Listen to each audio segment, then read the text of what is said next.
The Mothman, saint or devil. Some would say that the Mothman is the devil in disguise, coming to collect the souls of hundreds of people whom have sinned in their life or maybe sold their soul to the devil and he is now ready to collect.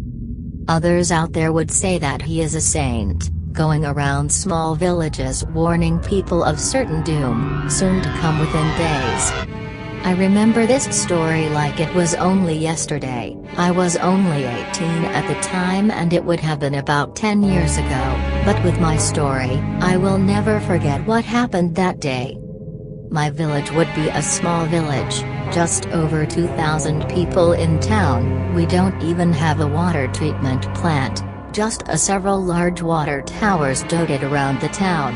Our power station is a old and out-of-date coal power station. That place pumps out gas like a steam train. My village was surrounded by a forest on all walls. No matter where you looked there was trees as far as I could see. I must admit, it was great thinking that our village was like a mystical town that you would have to find in the middle of a maze. Anyway, now you have an idea of how big my village is and a view of what it looked like. I remember this story like it was only yesterday. It has been 10 long years since the incident had happened, but who could ever forget this? I was 17 years of age and just finished my school finals. There was this thing that when we finished finals, the school would gather up in the woods and celebrate the end of school and a new start to being college kids. Time away from our parents so we could do what we wanted without them to remind us how wrong we are. That night I waited for my friends to come and pick me up. There was a sharp chill in the air that night but I didn't care, we was free after all from school. I was snapped back to reality as I was daydreaming about my future. I smiled as I saw my friends stop at my driveway. "Are you ready?" one said. "I am, let's go," I replied with excitement. We set off for a 5-mile drive. The distance was so for several reasons, so the police wouldn't know where we are and so we could keep an eye out in case they did drive in the direction of the party. We would need someone to keep watch and warn us. No one wants to be busted by the police for a underage party those days. We was about 3 miles into our journey when all of a sudden, we heard what seemed to be like flapping. We all looked at each other being nervous but shrugged it. There is no bird out there that big to make that kind of sound. A few more feet down the road we heard it again. Again we all got very nervous at the sound as it got louder and louder. We all looked around to see if we could see what was making this noise but there was nothing around. The driver of the car went white as a ghost. "Are you alright? You looked like a ghost," the passenger next to him said. He pointed forward looking into the distance. Looking up, I could not believe my eyes. There right in front of me was a pair of red glowing eyes in the pitch of black. Looking at it you could see where the sound was coming from. It must have had a wingspan of at least 6 feet. It looked like a human with rings.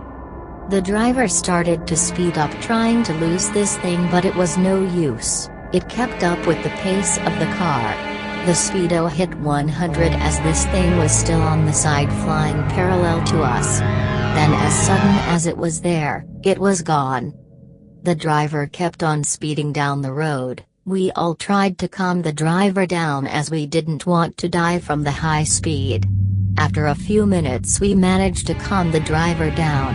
After we pulled to the side so we could get out for a breath of air and to try and relax each other. While outside the car, we were still wary about this curious creature. We didn't know what it was or where it came from, but one thing for sure, we all seen it and it wasn't a daydream or hallucination. We all agreed that night to skip the party and go home. We was all shook up and wasn't in the mood to party anymore. The driver turned the car around and headed home. One by one we got dropped off. Now back at home, my parents could see there was something wrong but how could I tell them? They would think I was on drugs if I did. I decided to puck up and told them of my night and what I had seen. I was shocked at their response they gave me. They sat me down and started to explain that, 20 years ago, a mysterious figure shown up in town. He would always show up at night, never during the day, and always on the same road I was on that night. What made things worse for me was the fact that they told me this figure had turned up a few days before a disaster had happened in town. It seems that the local mine we had back then had collapsed and trapped 20 miners. He stayed there for 7 days and 7 nights as rescuers worked very hard to dig out the workers that night. That is why there would be a statue of this creature in the town center. They said that this creature looked after the souls of the trapped miners while rescuers dug the miners out. With that story in mind, I was super shocked when I heard over the news that the bridge, which was the main entrance into and out of town, had collapsed and several people was seriously injured. That night photos off the bridge went around the internet. When looking at one of the photos, right there on top of one of the collapsed supports was a picture of this creature.